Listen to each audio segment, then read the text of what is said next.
They're out in the hallway, on the wall of opportunity, on the welcome center. We encourage you to be in some kind of Bible reading plan. The idea of I'm in naturally goes right along with reading your Bible, because I'm in is about being devoted to God. And the only way that you can really get to know Him is if you get into these daily readings and make it devotional. It becomes your devotional time. Devotion is more than commitment. Commitment's important.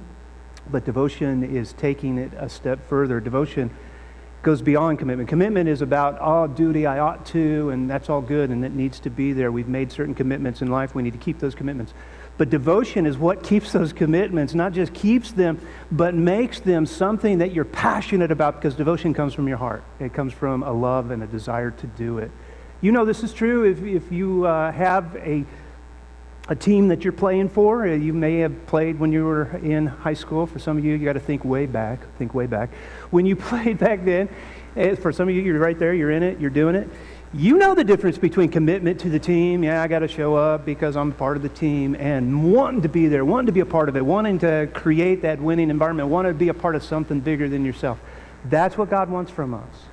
And you know that's important not just in sports, you know that's important not just in school, you know that's important in your marriage. If you're just committed to your marriage, you know that needs to be there. But what your wife is looking for, what your husband's looking for, is for you to be devoted, to be all in, to give yourself the desire to want to love what you're doing. All right, so that's what God wants from us. Now, like I said, we have been through the book of Genesis, almost all the way through it, and there's been a lot that we have read. The problem is we're behind. And, of course, snow puts us a little behind, right? But that's not all. There's a lot in Genesis, and so I've given us a little bit of leeway so we can stay in Genesis just a little bit longer as we go and read some of the Psalms. So I want us to go backwards. I know you've already passed this in your reading. You're already past Abraham. You're reading about Joseph's life, and his life is fascinating. We're going to get to Joseph, but not today. Today we're going to talk about Abraham's life. Now, Abraham started off with the name Abram. So that's what we're going to read. We're going to read, it's going to say right away, Abram. That's the name his mama gave him. But God changed his name. God didn't just change his name, though. God changed his address as well. And that's what I want us to look at, the call of Abraham. God calls Abraham. Now, that's really strange wording, isn't it? The call on Abraham's life.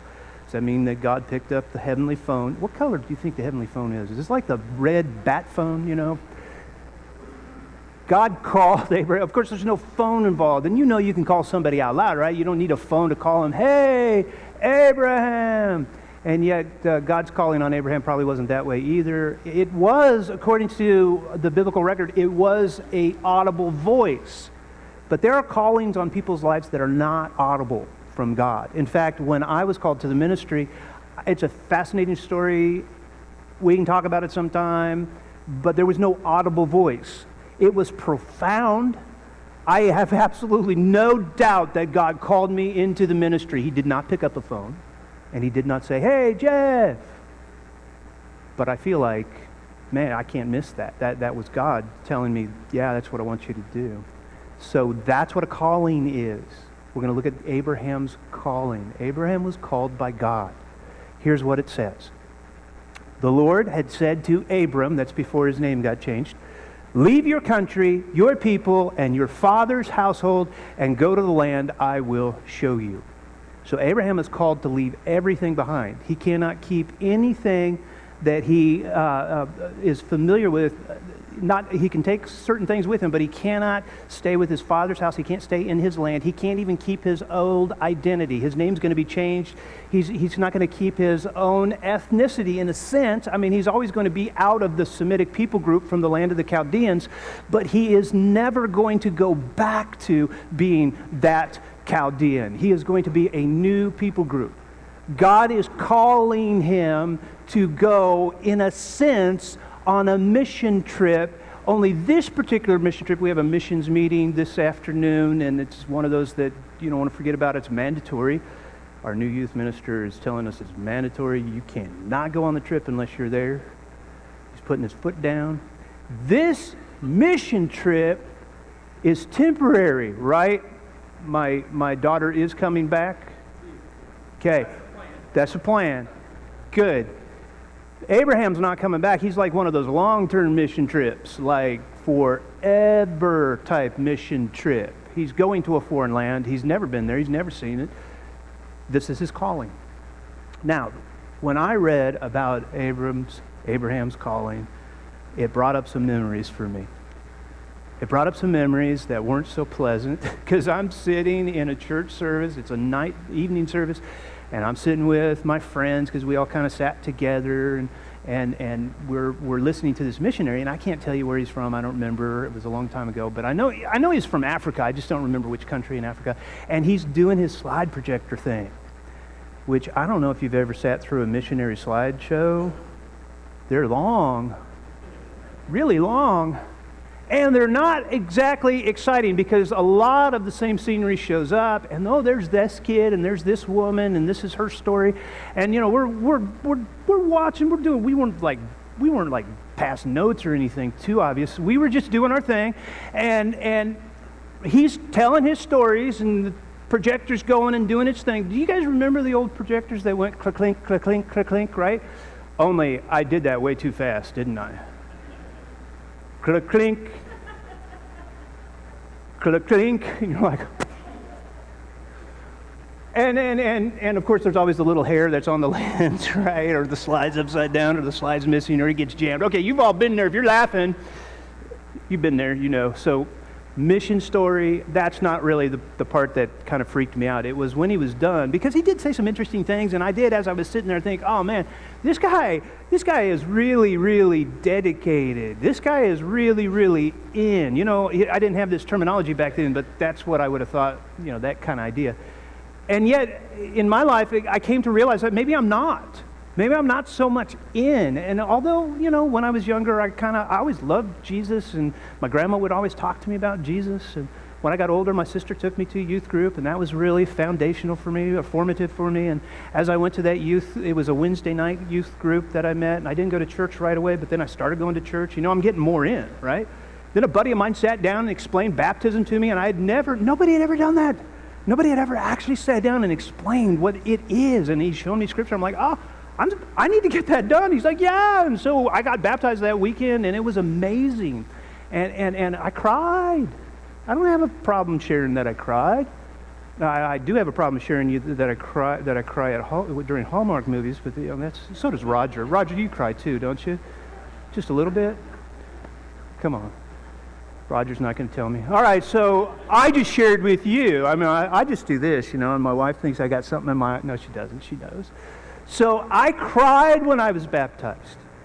And I cried because it was just so amazing to me, and it just felt like, oh, God, I just died. Because that's, the symbolism, right? You're supposed to die to self and raise new life. And Romans 6 right there. You would think I'm in. How could you not be more in? I just got dunked all the way under, all the way up. I'm in. The missionary's talking, though, and I'm like, I'm not so sure I'm in. In fact, he asked me to consider something at the end of his talk. After all the slides, click, clink, click, clink. When he's finally done, did I mention it takes a while for that to happen? So when he's finally done, he asked me and everybody else in the room, but I felt like he was talking to me, to ask God a question. And the question was, God, do you want me to be a missionary? I was paying attention at that moment. In fact, what was going through my mind is, could we watch some more slides? Would that be okay? I'll sit through another whole, what do you call those? Another whole round thing of slides, tray of slides. I'll do that.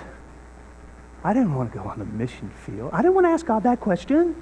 That's a weird question. Why would I ask that question? Because he might say yes. What if he said yes? I don't want to go.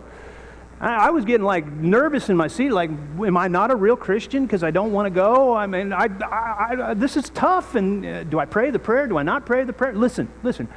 I started following Jesus in Southern California, and I expected Jesus to stay there.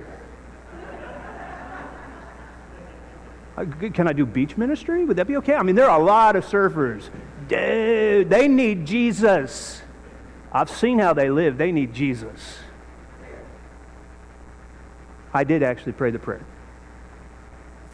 But I prayed it the way you would pray to your mom and dad when you don't want to do it. Or not pray, but ask. You don't want me to go on the mission field, do you, Jesus? You really don't, right? There's no way you want me to go there, right? So in a sense, I ask. I could check the box off. I at least, ask that much. So, you have to wrestle with that too. What would happen if I actually asked you to consider, would you go on the mission field? It gets a little uncomfortable, doesn't it? God, do you want me to go overseas? Do you want me to be a missionary? That's a tough, tough question. It's one that we don't like to ask because we don't want the answer. Because what if God has just been waiting? What if He knows He has already selected you? You're going on the mission field. I got this huge plan for you, and it's going to be amazing, and it's going to be in some country no one's heard of, and you're not going to be able to speak the language, and you won't have a normal potty ever again. Have you seen a Turkish toilet? You know what I'm talking about if you've ever seen one. I have seen one. I have not used one, but I've seen one. Does God want you on the mission field? Makes you nervous, doesn't it? Because maybe He's just waiting for you to ask the question, and He has an answer for you. He's ready for yes as soon as you ask it. I remember several years later, I was in the ministry. I had been called to the ministry at this point, and I'm preaching at a small church south of Connersville in Everton, a little white church, and there's a lot of older generation, more mature, I should say, people in the congregation. One great-grandmother was Ruthie, who had a grandchild and husband and their family, so her great-grandchildren, all were going on the mission field. Now, this was a family that I knew because they would come over to our little church every once in a while, maybe every other month, and when they did, she played the violin. Katie, which is the granddaughter, played the violin and beautifully, and we would do service. The pianist and the violinist, they would work on, and they would lead in, and if you've ever been led by violin, it's just amazing. We'd have the best worship services, not as good as Julie, but close, very close, and it would be awesome, and we would love it, and I knew this family, and I heard they were going to Istanbul, Turkey, and all those feelings came back to me. They're going on the mission field? I mean, I thought I was in. I am a preacher now. I'm a pastor. I'm all in, right? And here's a family that, I know, and they're taking their little kids, and Turkey's not very friendly to Christians, and I knew the history, and I'm like, are you kidding me? Oh, they're showing off now. They're just showing off, like they're better Christians than me, and, all these feelings came up. That one didn't really come up. But I struggled again with that question. What if God was actually calling me to the mission field? Would I go? Well, the Greiwe family, this was this family, they were selling everything they had to support this mission trip. So they were offering stuff and emailing out pictures of, and this was before social media, so they got to do it this way. And there was this bunk bed we saw, and we wanted to support them, so we wanted that bunk bed, and so it was like this steel one, kind of fancy, and we were like, yeah, we want that, and we'll buy that. And so we drove over. We had to drive over to Indianapolis to go get it. Not just Indianapolis. We're driving through Fishers. And if you know anything about Fishers today, it was just as gorgeous back then, and big old houses and very expensive property. And this was just a great, great area. And we're driving through the subdivision that is just immaculate, and the lawns and the big houses. And one of those big houses was their house. And we pull up to the house, and like, are you kidding me? This place is gorgeous. And I'm like, and I know the school system in Fishers is great. And I wanted them to stay. Stay here. Why are you leaving? And people are bringing stuff out of the house. They're selling stuff. People are packing. There's boxes all over. Everything's going. Nothing is staying in this house. They're selling everything. And I'm like, I don't know if I could do this, especially if I lived here. How would you feel? I mean, it's a place that you would want to raise your kids. And they're leaving it all behind. It was not the most godly moment of my life to kind of wish that I could move my family into their house. Go to Istanbul! I changed my mind. I don't want to buy your bunk bed. I want to buy your house. And I'm sure you're selling it at a cheap price because you got to get over there, right? It'd have to be a really cheap price. How would you feel in that situation? They're giving up everything. It's crazy. Now, if you're struggling at all with this, if you're completely comfortable with that, great. Maybe you ought to pray the prayer. But if you're at all like, nah, I don't know how people do that. I mean, if that's what all in is, I don't know. Maybe can we be like, I'm kind of in. We'll just put put kinda up there. What do we do with this? So what I want to do with this is I want to help you come to a different understanding of Abraham's calling. Just see it differently. Like take off the glasses you typically would wear and put on different ones and see it differently. Maybe it's supposed to be seen differently. Maybe the call of Abraham has some kind of meaning for us, all of us, that maybe it's not necessarily just a, hey, you and you. And if you think that was like prophetic of God, did he just point to me? Am I supposed to go on the mission field? You and you are supposed to go on the mission field. Don't worry, it was completely random. I purposely pointed at Spencer, but you are completely random. He's going on the mission field in a little bit. That's why there's a meeting this afternoon. That was a safe call. So maybe you're supposed to go on the mission field, or maybe you're not. But I want you to see it differently, that maybe this is for all of us. Maybe it's for all of us. So how do we see this differently? I kind of wrestled with this for quite a while, and I finally came to the conclusion that the only way I can share what I want you to see in Abraham's calling is to do a review real quick of where we have been. I know we've done a lot of reading in Genesis, but I want to recap the three major events that have led up to this. So this will help us to understand how we see this differently. So real quick, the review is the fall. Remember, man and woman took from the tree, and they weren't supposed to. God said don't, and they did, and they ate from it, and they chose the tree over God. Remember that. And then the flood, and their violence, and people are just doing their own thing, and they're going after their thing, and God just cannot stand the wickedness. It says everyone was wicked, everyone is corrupt, save Noah and his family, and so God floods out the earth, right? Okay, so there's a flood. And then you have the next one is the fairly tall tower. And you need a fairly tall, you may know that as a Tower of Babel, but I needed an F word right there. So it's a fairly tall tower. I accuse my preaching buddy all the time, Steve, of forcing alliterations in his outline, because he likes preaching, an outline with points, and which is not the way God had told us to preach at all. So, my way is the way God told us to preach. But he sometimes he has to force an alliteration. This is really just for Steve. I just did this for him, so when he read through my paper, he's like, I see what you did there. I totally forced that. All right, so let's change that to the tower. All right, so you have the fall, the flood, and the tower right there. These three events, remember the tower is that the people are all building this tower because they want a name for themselves. It's not so they can reach heaven and somehow take over heaven. It is the same idea of a rebellion against God, only in the sense that, God, we don't need you. We've built something really beautiful and really cool. We want a name for ourselves. We want to stay here. We have no desire to go up there. We just want to stay here. So all three of these have this one thing in common. All three of these, well, they used to have everything, the F letter in common, but all three of these now have something else in common. And what they have in common is that all three of them are man choosing the world over God, creation over the Creator, right? Adam and Eve, they take from the tree. They didn't have to. They had everything that they needed, everything they could ever want, but somebody whispered in their ear and said, oh, I think God's holding out on you. They're like, oh, maybe we want that. So they take for themselves. It's all about taking from the world for themselves. Those who are all violent are taking matters into their own hands. They're taking vengeance. They're taking revenge. It's making them feel good, and they feel better because, they stuck it to them, right? They are taking it for their own benefit. Those that lead up to the tower are just building something for themselves, and we all are guilty of this. We build something for ourselves, and we like the people to like it. We want people to appreciate it. We like the attention. We all struggle with this, taking the world and holding on so tightly. I want the world, and it's like, God, I don't need you. I got the world. And God's like, I made that. Why would you hold on to the creation? I made that. Why wouldn't you turn to me? This is a gift to you. This is something for you to manage. You're supposed to be my manager. You're supposed to be my steward. You're supposed to take care of this place, not love this place, not worship this place, not build little idols and build big towers as big idols. You're not supposed to do that. And yet we do it all the time, don't we? We do it all the time.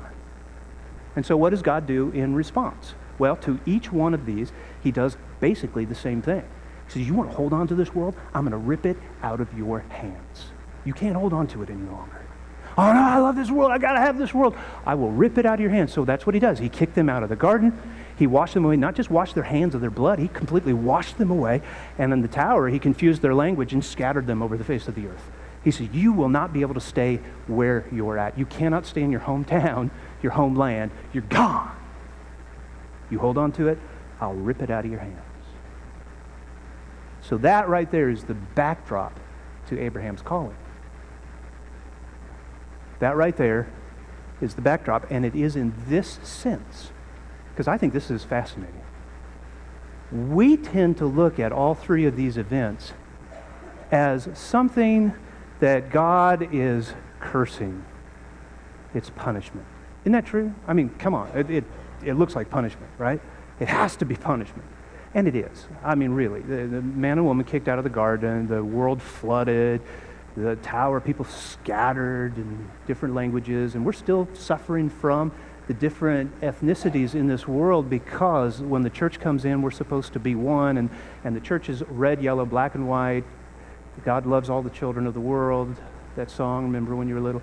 And that's the church, and yet there's still division in the world. And even though the church is supposed to be the cure to the curse, we still see nations fighting each other and terrorism and such. So God scatters, and it's all like punishment, And yet, this is what I find fascinating, in each of them, you can find blessing. I know that seems weird, doesn't it? How could there be blessing? But there is.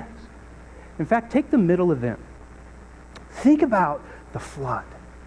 Now, the flood is like a worldwide catastrophe and violence everywhere, and it's washed away. Punishment.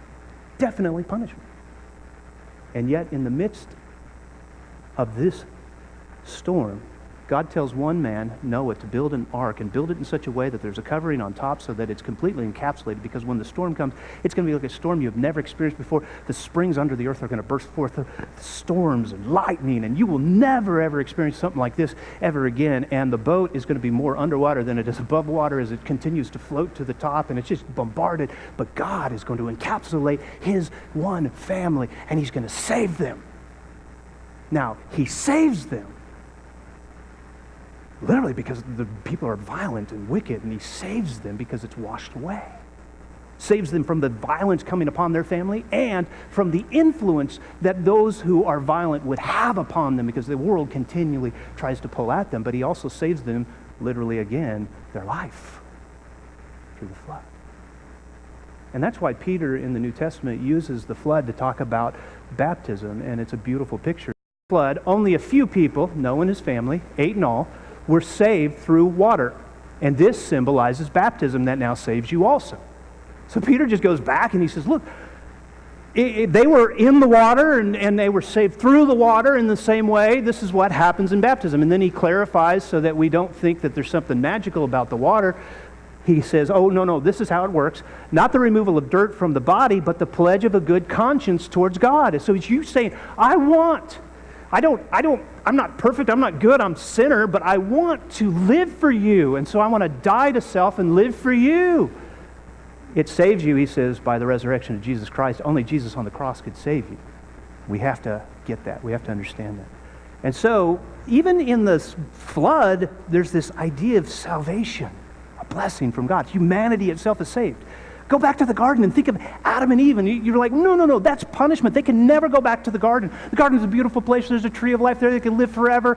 No, God says you cannot go back. And the reason it's a blessing is because God doesn't want this broken man and woman who are in a state of already experiencing what it is to be separated from God, which is punishment of its own. But the real punishment came when God cursed the ground, and man now has to work by the sweat of his brow just to put food on the table. And there's pain, like intense pain, and childbearing now. This beautiful gift of children and future generations comes with tremendous pain. Those are the curses that are upon the man and the woman. But the getting kicked out of the garden is part of the blessing for them, because what God is saying is, I can't let them live forever in their broken state. There's a point at which they shall be. Now, he forgives them and he covers them in skins, remember, but they're still broken. But there's going to be a day where they can step into heaven and be remade and glorified. God won't let them stay here broken. So even in the punishment, you can find blessing. That's important to understand Abraham's calling. Because Abraham, if you remember, he's called to leave. He has to leave his country, his people, his father's house, and go somewhere he's never been before. God's solution for people who continue to rebel against him by holding on to this world is he rips the world out of their hands. Even Noah had his homeland ripped away from him, while Noah himself wasn't a violent man. But it was because of the punishment on everyone else who was. In every instance, there is punishment.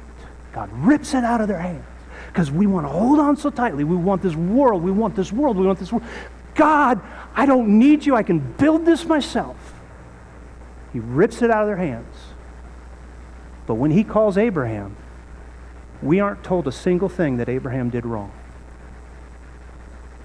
I'm not saying he was a perfect man. I don't know. The point is, God is just calling Abraham to let go of the world. All I want you to do is let go of everything you're comfortable with, everything you know. Let it go. Which means that when you look at punishment and blessing, in every other instance, there is always an aspect of punishment because people keep choosing the world. I want the fruit. I want to do it my way. I want to build it for me. Abraham comes along and God just says, I just want you to let it go. Just let it go. So there is no punishment. There's only blessing.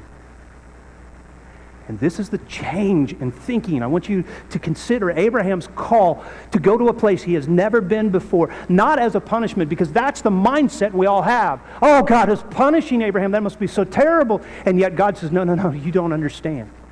It's not until you let go that you truly are all in and living the way that I've designed you to live, and that you become blessed. And so he says, I will make you into a great nation. And I will bless you. And I will make your name great. You don't have to build a tall tower. I will make your name great. And you will be a blessing. I will bless those who bless you, and whoever curses you, I will curse. You don't have to take revenge. Let me do it. I'll do it for you. And all the peoples on earth will be blessed through you. You don't have to reach out and grab a hold of this world. Try to get something more. I will bring all the blessings through you to the world. I will use you to make a difference. You'll have a purposeful life. You'll have a meaningful life. You'll have a filled life. You'll have a blessed life. I will take care of you. Here's the deal, though. You have to let go. Just let go. You see, this is what I missed with the Greiwe family. I totally missed this. I saw it on their faces. I mean, we're taking apart this bunk bed, and we're packing it up, and we're talking about, they've got all this expectation of what God's going to do when they get to Istanbul. And they've got these plans, and they're excited about them. There was peace on their face. They didn't see this as a curse. They didn't see this as, oh no, we got to go. I mean, God's called me. I have no choice. They were more like Abraham, like, what is this stuff to me anyway? It's not bringing me satisfaction. The more I hold on, the less fulfilled I feel. And they just felt drawn to give it up.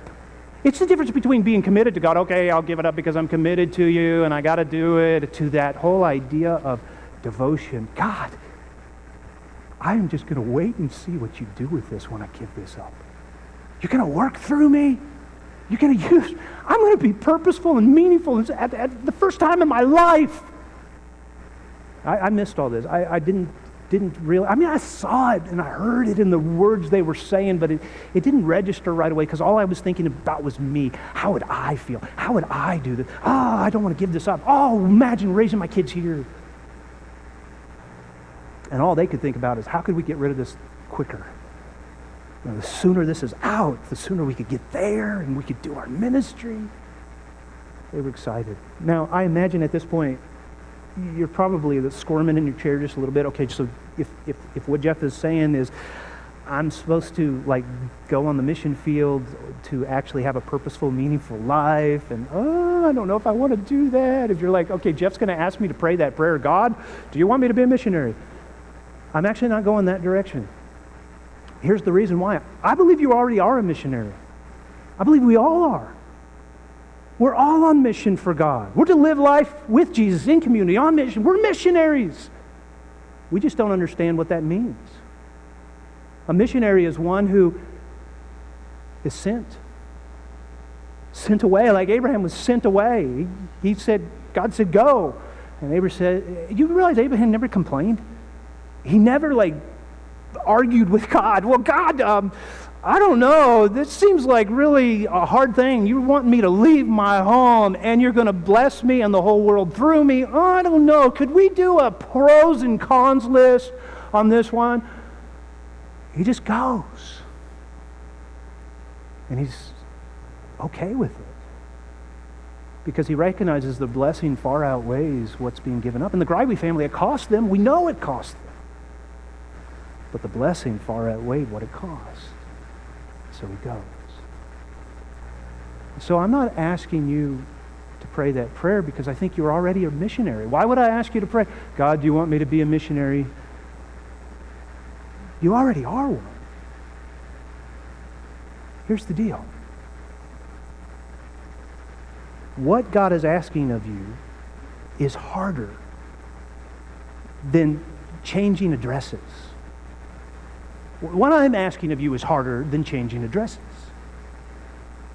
Because honestly, we will get a job offer and we'll weigh the pros and cons and we'll go sometimes. We'll move for that. I think what we're talking about is far more radical than that. In fact, you could word it this way. You could say it this way. Following Jesus is more radical than logistical.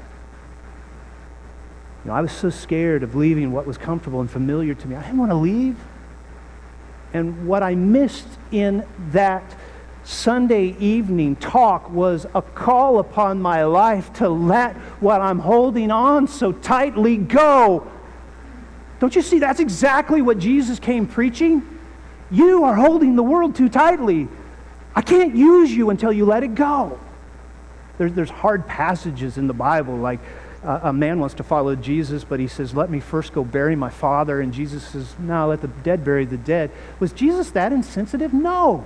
The man was holding on to and wasn't willing to. He had conditions for Jesus, and Jesus says, I don't want conditions.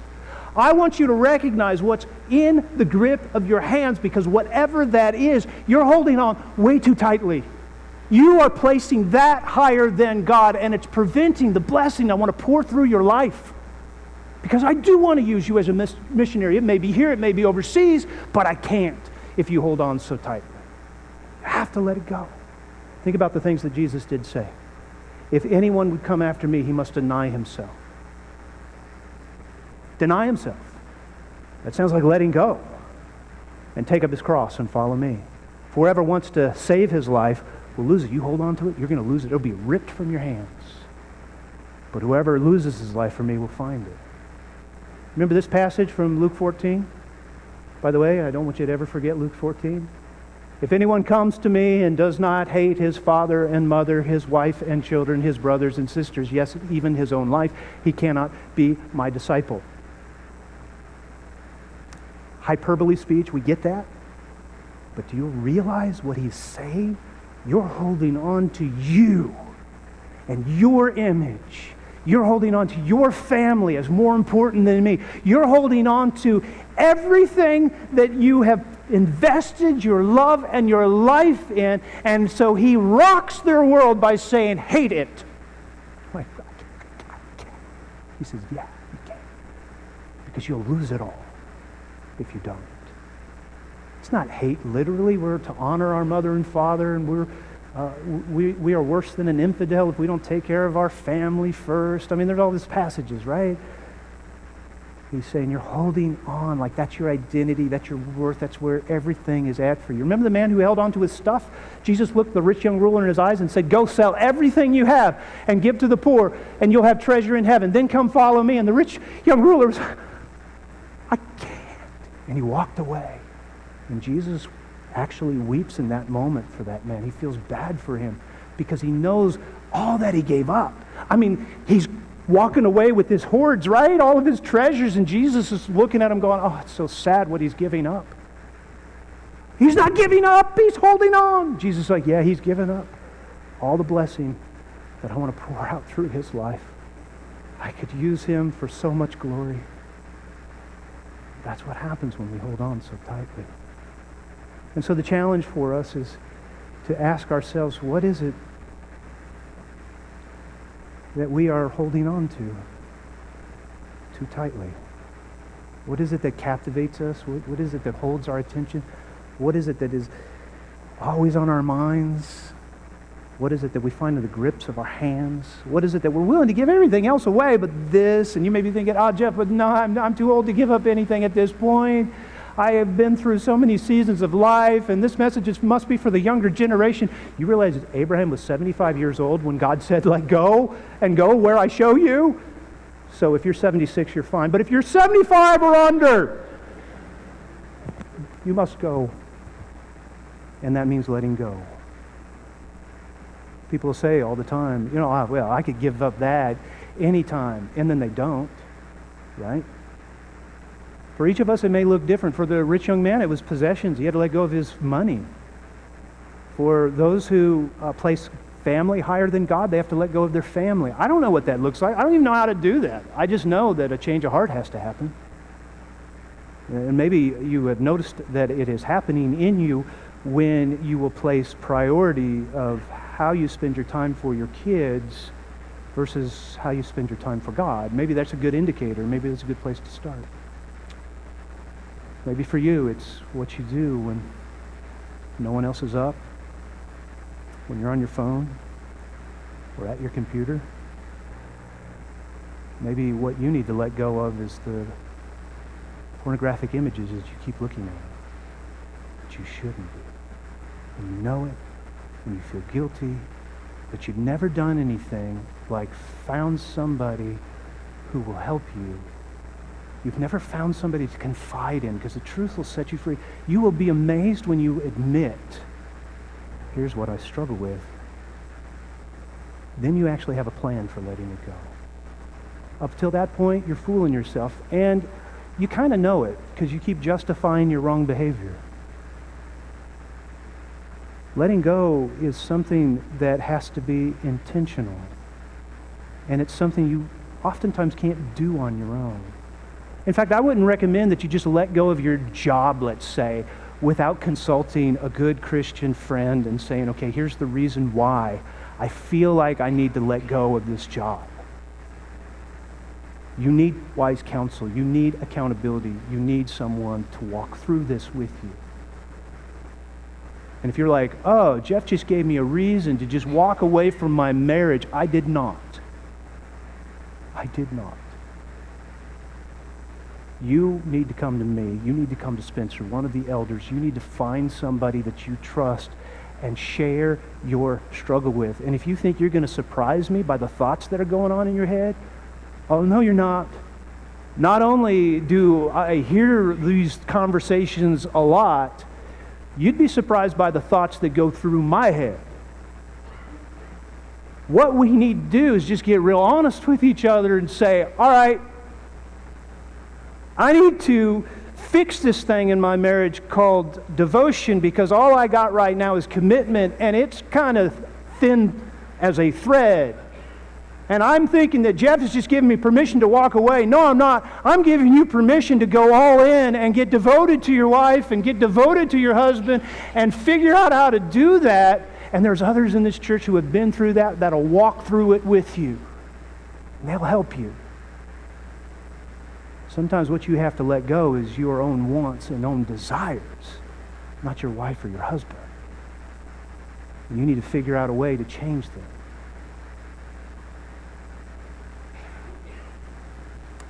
I want to give you a couple words for this week. We have an I'm in statement.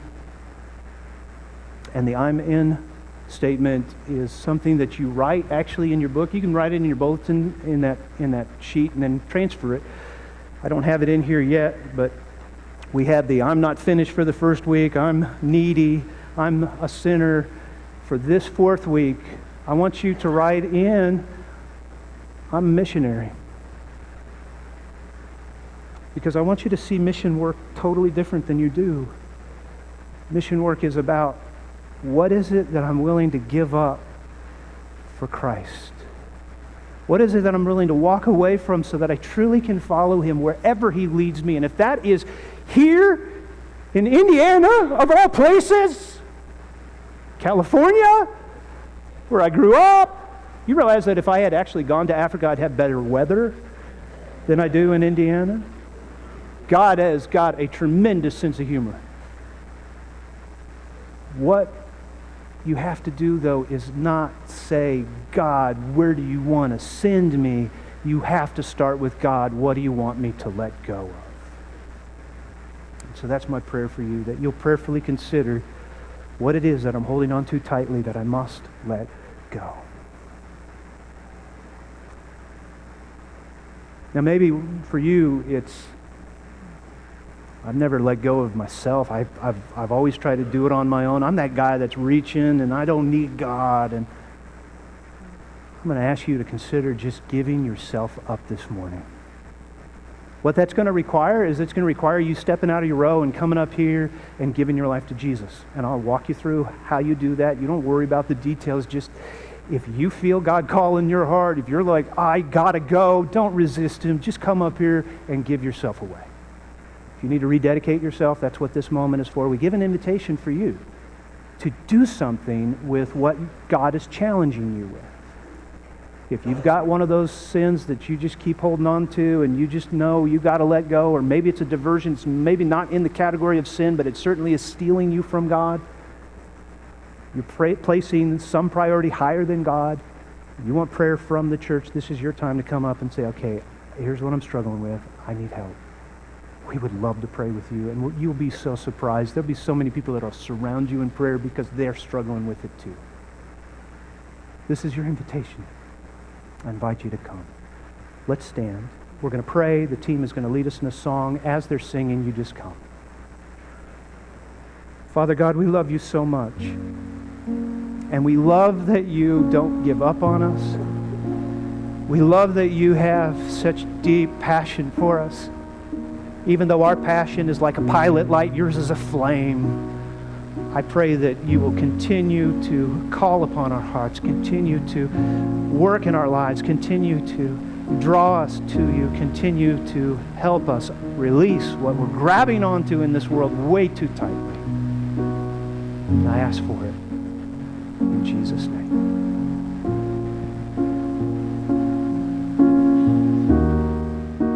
If you have a decision.